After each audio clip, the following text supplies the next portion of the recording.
नमस्कार. निवेदक विठ्ठल पवार या माझ्या यूट्यूब चॅनलमध्ये आपल्या सर्वांचं मनपूर्वक स्वागत करत आहे. स्वामी समर्थ महाराज यांचा प्रगट दिन आणि त्या प्रसंगी अत्यंत सुंदर, अत्यंत प्रबोधनात्मक आणि तितकाच आपल्या सर्वांना माहिती देणारा अत्यंत महत्त्वपूर्ण व्हिडिओ. तत्पूर्वी निवेदक विठ्ठल पवार या यूट्यूब चॅनलवर बांधवांनो, आपण नवीन असाल तर माझ्या यूट्यूब चॅनलला आपण सबस्क्राईब करा. अनंत कोटी ब्रह्मांड नायक राजाधिराज योगीराज सद्गुरू श्री स्वामी समर्थ महाराज यांचा प्रगट दिन आणि त्या निमित्तानं स्वामींच्या चरणी वंदन आणि आपल्या सर्वांना त्या निमित्तानं हार्दिक मनपूर्वक शुभेच्छा. स्वामी समर्थ हे विद्यमान आंध्र प्रदेशातील श्रीशैल्यम क्षेत्राजवळ कर्दळी वनातून प्रगट झाले. त्यांनी तेथून आसेतू हिमालय भ्रमण केलं. स्वामी समर्थ प्रगट दिन इसवी सन 1856च्या सुमारास स्वामी समर्थ अक्कलकोटास आले. मंगळवेढ्याहून पहिल्यांदा जेव्हा ते अक्कलकोट नगरीत प्रवेशले तेव्हा त्यांनी गावातील खंडोबा मंदिरात मुक्काम केला. तो दिवस चैत्र शुद्ध द्वितीया शके 1778 अनल नामे संवत्सरे रविवार दिनांक 6/4/1856 हा होता.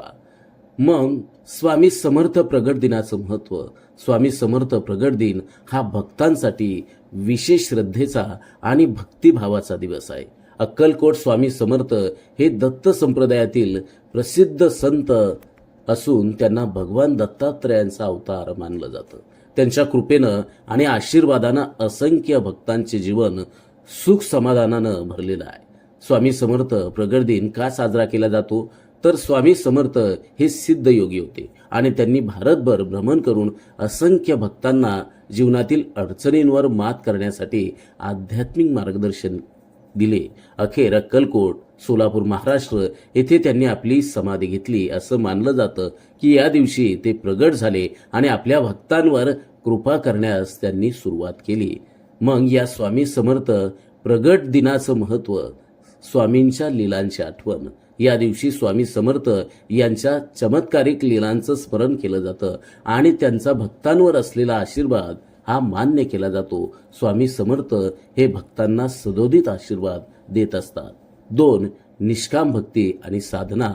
भक्त या दिवशी उपवास, भजन, कीर्तन आणि स्वामींच्या चरणी नतमस्तक होतात आणि स्वामींचा जय जयकार नामस्मरणाच्या माध्यमातून करतात. 3. अन्नदान व सेवा. अनेक ठिकाणी अन्नदान व गरजूंसाठी सेवा कार्य केले जाते.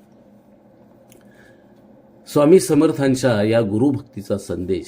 स्वामी समर्थ यांनी भिवू नकोस, मी तुझ्या पाठीशी आहे असा आश्वासक मंत्र दिला आणि हा संदेश भक्तांना जीवनातील अनेक संकटांवर मात करण्याचं बळ देतो. 5. दत्त संप्रदायाचा प्रचार. स्वामी समर्थ हे दत्त संप्रदायातील एक प्रमुख संत होते. त्यांच्या उपदेशातून दत्त भक्तीला चालना मिळते. स्वामी समर्थ प्रगट दिन हा भक्तांसाठी श्रद्धा, भक्ती आणि गुरुप्रेमाने भरलेला हा अत्यंत महत्त्वाचा दिवस आहे आणि या निमित्तानं भक्त स्वामी समर्थांच्या चरणी नतमस्तक होऊन त्यांच्या शिकवणुकीचे पालन करण्याचा संकल्प करतात. स्वामी समर्थ या नामस्मरणानं भक्तांना मानसिक आणि आध्यात्मिक शांती प्राप्त होते. श्री स्वामी समर्थ. आमच्या चॅनलवर नवीन असाल तर सबस्क्राईब बटनावर क्लिक करा आणि बेल आयकॉन प्रेस करा.